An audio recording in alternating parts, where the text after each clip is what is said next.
habeen wanaagsan daawadayaal ku soo dhawaada barnaamijkeena caawiya caalamka qodobada wararkeena ugu waaweyn waxay kala yihiin kadib xilka qaadistii madaxweynaha Mali Ibrahim Keita ciidamada Mali ayaa sheegay inay soo dhisi doonaan dawlad rayid ah oo ku meel gaar ah ka hor doorashooyinka cusub waxaanu eegi doonaa mustaqbalka Mali warar kale caalamkana waxa kamid ah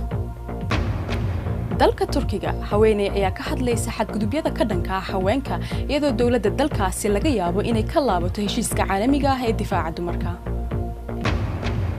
kalluumaysato reer Gaana ah ayaa isu bedeshay ciyaartooy saameyn ayayna ku yeesheen bulsho yar oo ku nool Ireland waqooyi kala socod BBC News Somali telefishinka raadiyaha online-ka iyo bogga bulshada halkani waa London barnaamijkuna waa caawiya caalamka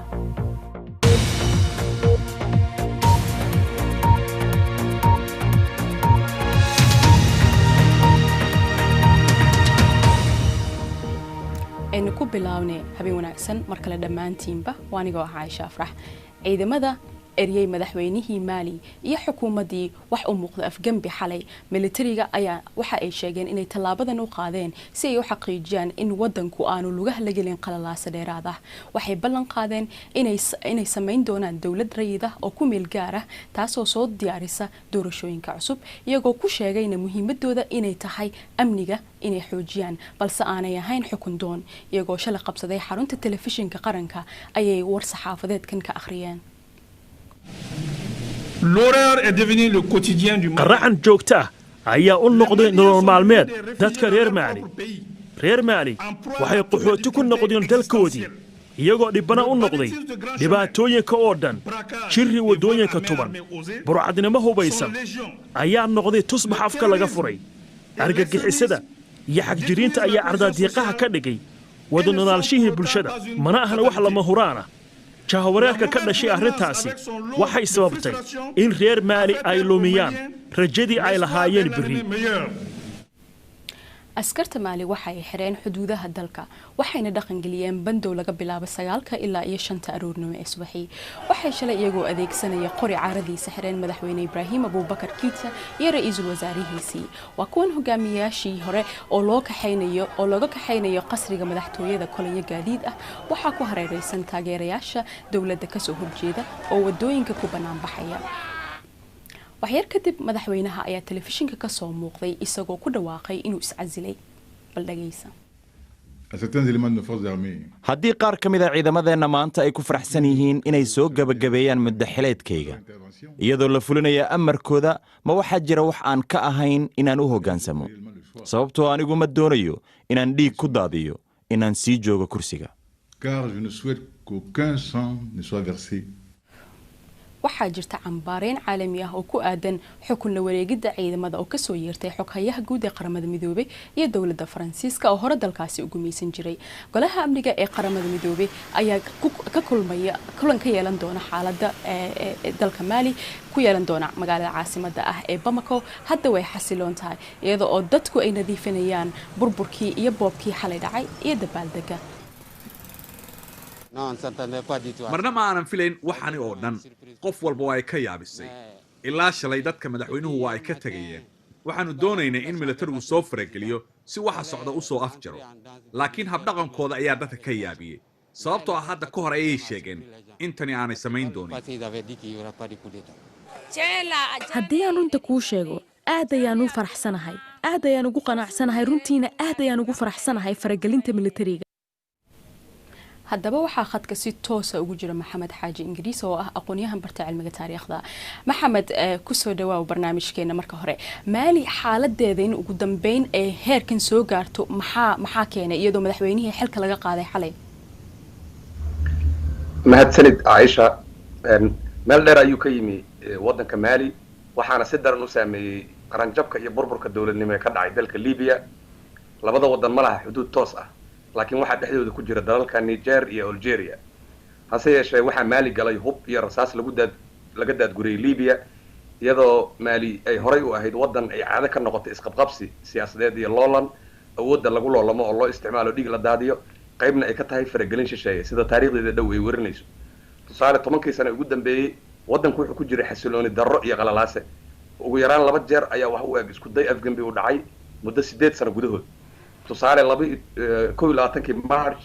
2012 waxaa dalka Mali ka dhacay afgambi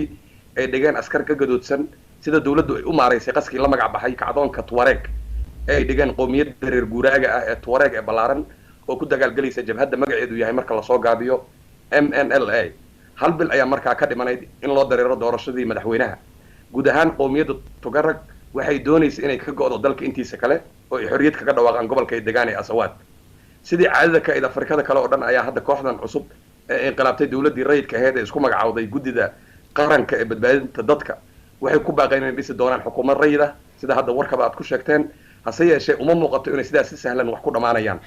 haddii aan kaa dhex galo maxamed beesha caalamku way ka qaylinaysaa arrintan inay ciidamadu la wareegeen xilka oo laga qaaday madaxweynihii teeda kale dadkuna way banaanbaxayeen waqti dheer waxaad arkaysaa madaxweynaha dowladda Francisco oo aan ku faraxsanayn waxaad arkaysaa Guterres oo arrintan ka hadlay sidoo kale tood madaxda galbeedka Afrika ee ECOWAS ayaamahan oo dhan waxay isku dayeen inay heshiis si uu noqdaba ay sameeyaan marka xagee iska qaban laadahay as leedahay arrinta وصح فالعلسك سيدا موقتها فالعلسك كإيمانية جودها ودنك يدبدي اسمها dadku waxay arkayaan dawlad musuq maasuq caadaysatay dawlad wax ka qaban la amniga dalka waxay dadku arkayaan ciidamo ka socda qaramada midoobay oo wadanka muddo dheer ku sugan waxay arkayaan ciidamadii Faransiiska oo jooga oo dawladda waardiinaya ciidamadii Ingiriiska oo jooga iyo diyaaradihii droniska Mareykanka oo kuwada andacoonaya inay la dirayaan dad ay ku sheegeen islaamiyiin oo ka dagaalamaya gobollo kamid ah Mali sida Soomaaliya oo kala dalkii oo dhan cufaysan yahay marka falceliska dadka gudihiisa ka imaanay waxay tahay in la helo isbedel xaaladan wax bedela marka sababta u weyn ee dadku ilaa ay hadda u banaan baxayaan oo ay kacdoonka ama afgambiga ama waxa dhacay ay ku taageerayaan waa sidaas hadda dhinaca kale eegtana quwadihii caalamiga ahaa ee dibadda gudaha faraha kula jiray arrimaha maalina waxay doonayaan in dawladdii rayidka ahayd ee la soo doortay ay sideedii meesha ugu soo noqoto ilaa ay hadda maxaa la filayaa hadda xilkii waa laga qaaday madaxweynaha maxaa xigi doona lisleeyahay dalka Mali والله مستقبل كمالي ومد مجدئة إلا أنت أن لقيه شيء عيها دلك يصير الله معرينا يعود غيرات دلك جود أهم مالي ضد قومية ده كعسن جب هذا بدنا ودك كجرة قوة كود دجالة ما يقبليسي قوة كود دجالة ما إسلام نما قوة حتى واحد جرا كود دجالة ما يناشناليزم أو دون يودن كانوا كجوا ودن كمالي والله من نقطة ودن كصومالي وكلا ودن فرجمنت ده لكن دولة دي دحى مجال ده عاصمة ده بامكو إلا laba kun iyo 12 sano u dambeysay gacanta ku haysa ayadoo quwada ajnabi ee korka ka joogan min kara ilaa hadda waa mahadsan tahay kaasi wuxuu ahaa Maxamed Xaaji Ingiriis oo naga soo biiray magaalada Nairobi mahadsanid Ingiriis markana hadii aan u gudubno wararka fayraska corona ee caalamka tirooyinkii ugu dambeeyay maanta waxa ay kala yihiin 22 milyan oo qof ay kor u sii dhaafaysaa tirada kiisaska corona ee la diiwaan galiyay caalamka oo dhan iyadoo tirada dhimashaduna ay ku sii dhawaanaysa 800 oo kun oo qof dalal badan ayaana ku howlan inay helaan wax uun talaal ah oo lagu daweyn karo fayraska dalka Australia dawladda ayaa ballan qaadaysa in talaal hadii talaal sax ah la helo inay si bilaash ah ugu qaybin doonto dadka oo dhan hase yeeshee ra'iisul wasaare Scott Morrison ayaa ka gaabiyay in dawadu ay qasab noqon doonto magaalada Canberra ayaa heshiis la gashay shirkad soo saarta dawooyinka si ay u sameeyaan talaal ee jaamacadda Oxford ee dalka Ingiriiska ay hadda ka shaqeynayso xisbiga mucaaradka ah ee dalkaasi Australia ayaa su'aalo ka keenay in Australia ay leedahay awood ay ku soo saarto tirada talaalada uu dalku u baahnaan doono Australia maahan dalka kaliya ee ka hadlaya talaalka fayraska corona Mareykanka khabiirka xanuunada la xiriira fayrasyada ayaa sidoo kale arintan taabtay isagoo ka hadlayay barta internetka Dr. Fauci wuxuu yiri uma maleynayo in abid la arki doono amar dadweynaha loogu qasbayo talaalka isagoo ku daray hadii ay qof diido talaalka ama jirto waxaad ka qaban karto ugu dambeyn kuma qasbi karaysid cidna inay qaadato talaalka cilmi baarayaasha caalamka oo dhan ayaa ka shaqeynaya talaalo kala duwan marka ay mas'uuliyiinta dalalkaasi dhahaan waa la qaadan kari doonaa mid kamid ah hay'adda caafimaadka adduunka waxay ku baaqaysaa in la wadaago talaalkaasi oo aan cid gooni ah ama dalka soo saaray uusan keligii isku dhajin in qalabka loo wadaago si caalami ah waxa ay dan ugu jirtaa dal kasta guud ahaan marka ay dadku wada bed qabaan ayuu qof kastana bed qabaa bal markana aynu eegno qodobada kale ee ku jira wararka caalamka caawa koox khubaro ah oo ka soo jeeda Japan ayaa u safray Mauritius si ay uga caawiyaan in laga nadiifiyo badda saliidda badan oo ku daadatay markab Japan laga leeyahay kooxdan ayaa eegi doonta saameynta ay ku yeelatay saliidda noolayaasha badda markabka MV Wakashio kabtankii waday ayaa la xiray laguna xukumay inuu halis geliyay nabadgelyada jasiiradda digniin ayaa la siiyay diyaaradaha agmaraya buurta Simbad ee Indonesia ee falkeenada ay ku hoos duugan tahay iyadoo ay weli ku dhowdahay inay qaraxdo soo nadeynaysa qiiq gaaraya ilaa 2 kiiloomitir samada falkeenooyinka jasiiradda Sumatra ayaa iyaguna soo deynayay qaac toddobaadyadii tagay mas'uuliyiinta ayaa calaamadeeyay ilaa 5 kiiloomitir iyagoo dadweynahan uga digay inaanay u dhaafin halkaasi waxaa falkeenadan la ogaa inay karkaraysay tan 2013 400 sano kadib marka meesha laga helay hogaamiyayaasha midowga Yurub ayaa qabanaya kulan degdeg ah oo ku saabsan xaaladda Belarus iyadoo dibadbaxyada lagu doonayo in madaxweynuhu uu isku casilo ay weli ka socdaan dalkaasi hogaamiyaha mucaaradka ayaa dadka ku dhiirigeliyay inay diidaan natiijadii soo baxday doorashada madaxweyne muuqaal ay ka soo dirtay Lithuania Svetlana Tikhanovskaya waxa ay tiri madaxweyne Lukashenko ayaa gabi ahaanba sharci kuma taagna mar walba waxaad nagala socon kartaan BBC Somali Facebook fadlan raadi BBC News Somali halkaasi oo aad ka heli doonto muuqaalo falanqayn dheeraad ah iyo wararkii ugu waaweynaa caalamka iyo Soomaaliya nagala soco BBC Twitter iyo Instagram wali waxaa soo socda qaybta dambe ku daawan doontaan maalinta bini'aadanimada caalamka iyo Soomaaliya way naxsan tahay weli waxay ka soo qabsamay la'adaha oo ila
wali waxaad daawanaysaan caawiya caalamka wararkeena waxaa ugu waaweynaa caawa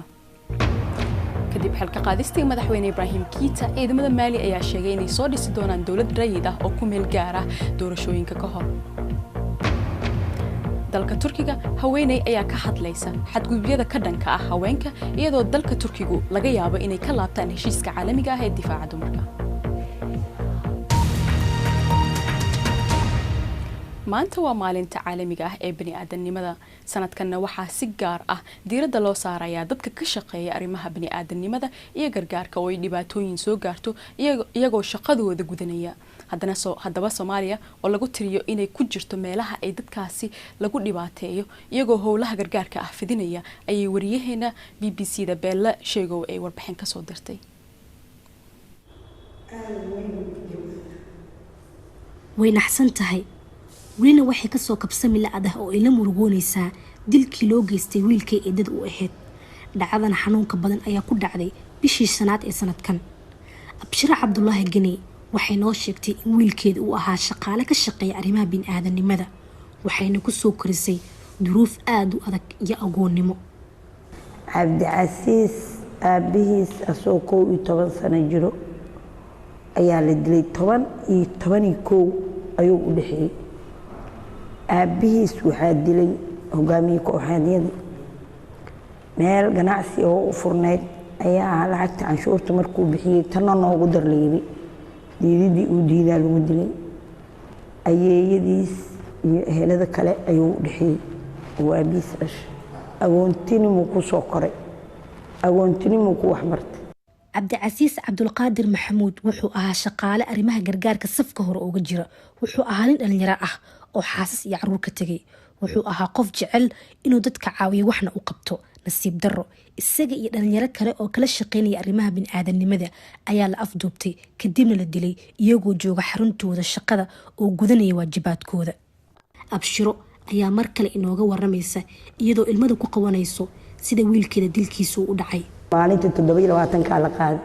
dhurwaayaha loo wari bahalaha loo wari cid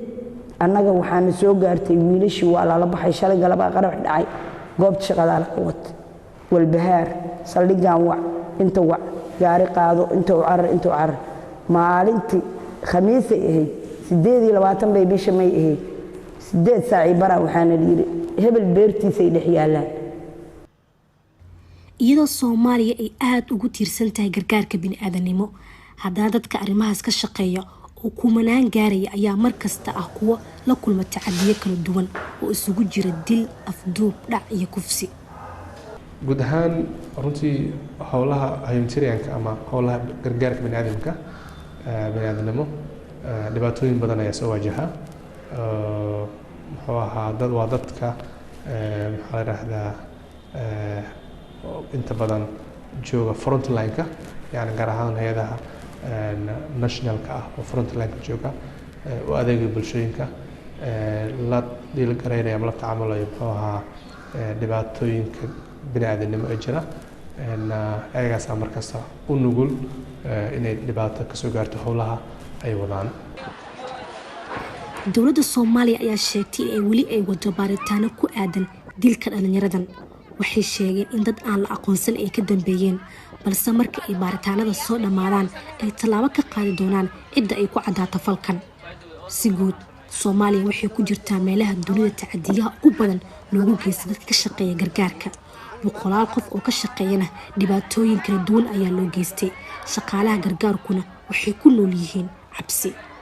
bela sheego BBC Muqdisho mid ka mid ah waxyaabaha uu sababay xayiraadaha fayraska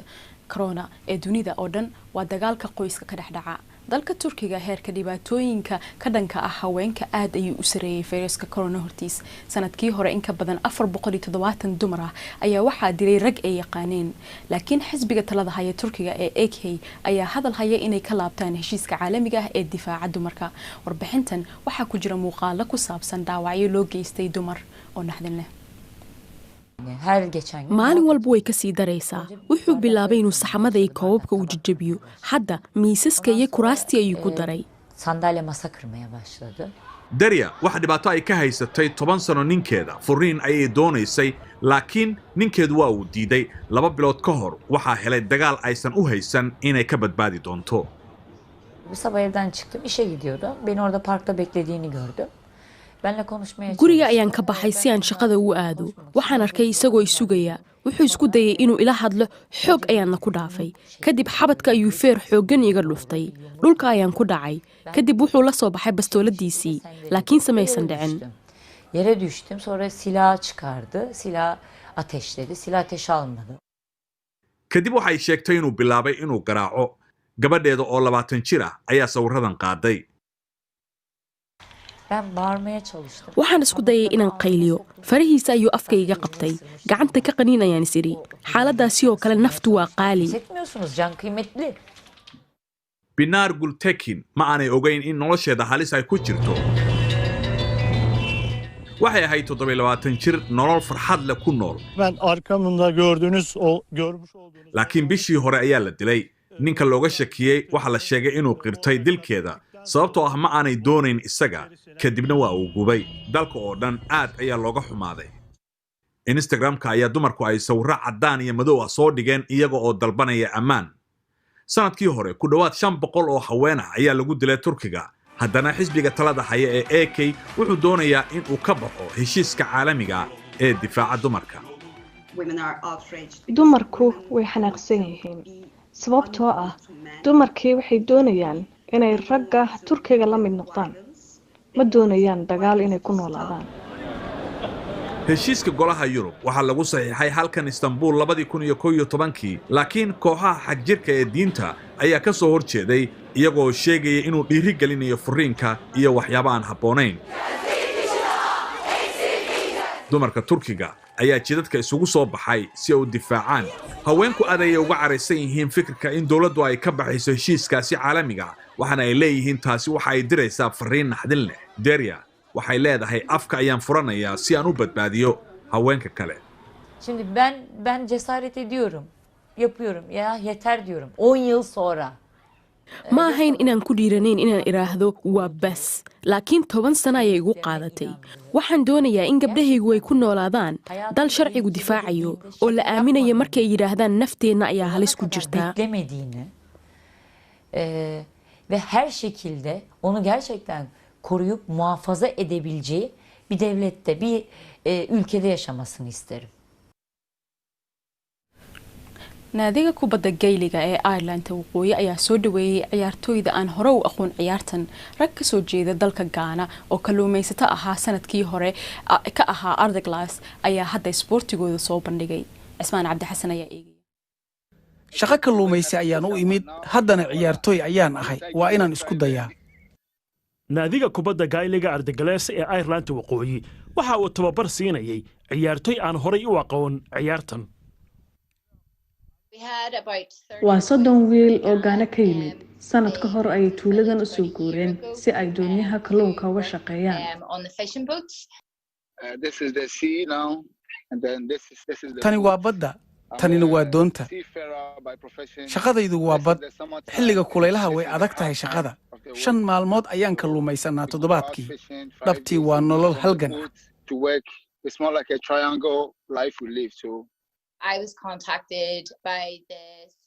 kooxaha howlaha bulshada ayaa ila soo xiriirtay haddii la heli karo inaan siino ay isticmaalaan xarumaheena kadibna 2 toddobaad ka hor ayaan kulannay maamulkeena sare ayaa noo yimid si tababar loo helo oo loo siiyo xirfadaha asaasiga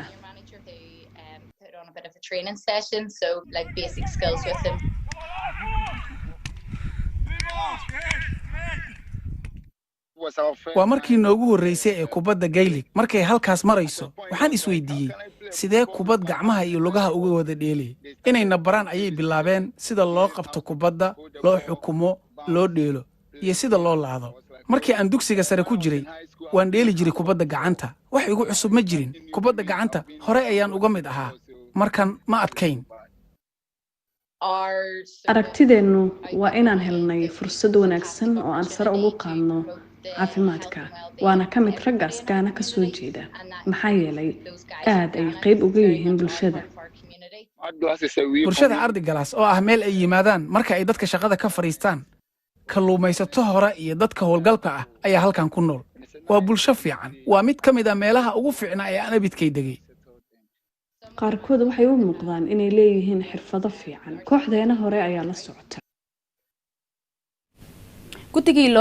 war degdega oo haddana soo gaaray ayaa leh guddigii loo xil saaray baaritaanka weerarkii argagixisay ee Agoosto 10keedii ka dhacay gudaha xabsiga dhexe ee magaalada Muqdisho ayaa kulan ay maanta la yeesheen siihayaha ra'iisul wasaaraha dalka Mudane Mahdi Maxamed Guuleed waxay ku soo bandhigeen warbixin ku saabsan natiijada soo baxday baaritaankii ay sameeyeen guddiga ayaa intii ay baaritaanka wadeen waxay ogaadeen in Agoosto 8deedii gudaha xabsiga la geliyay hub sidoo kalena Agoosto 10keedii 2020 la geliyay rasaas dheeraad ah taasoo horseeday inay ay kooxda gudaha ku jirtay ee awood u yeeshaan inay gudaha xabsiga ay weerar ka fuliyaan hubka oo ay ku jireen bastoolado iyo bambooyin lagu dhex qariyay hilib iyo jawaan liina ayaa sababay arintaasi 27 ruux oo ka mid yihiin 12 ciidankaas luubta ka tirsan oo saraakiil ay ku jirto iyo 6 ruux oo shacab ah oo 9 ka mid ah ay maxaabiista yihiin ku xukuneed iyagoo qayb ka qaatay weerarkii argagixisa oo ka dhacay gudaha xabsiga saraakiisha iyo ciidanka asluubta ee arintan loo xiray ayaa ay kamid yihiin taliyaha xabsiga dhexe iyo ku-xigeenkiisa ayaa lagu eedeeyay inay fududeeyeen weerarka ama ay sameeyeen dayacaad iyo gudasho la'aan mas'uuliyadii ka saarnayd intaas ayaan kusoo gabagabeynaya barnaamijkeena caawiya caalamka waa ku mahadsantihiin daawashadiina inta aynu markale ku kulmayna habeen wanaagsan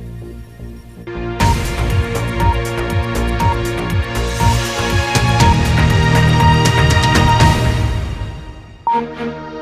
you.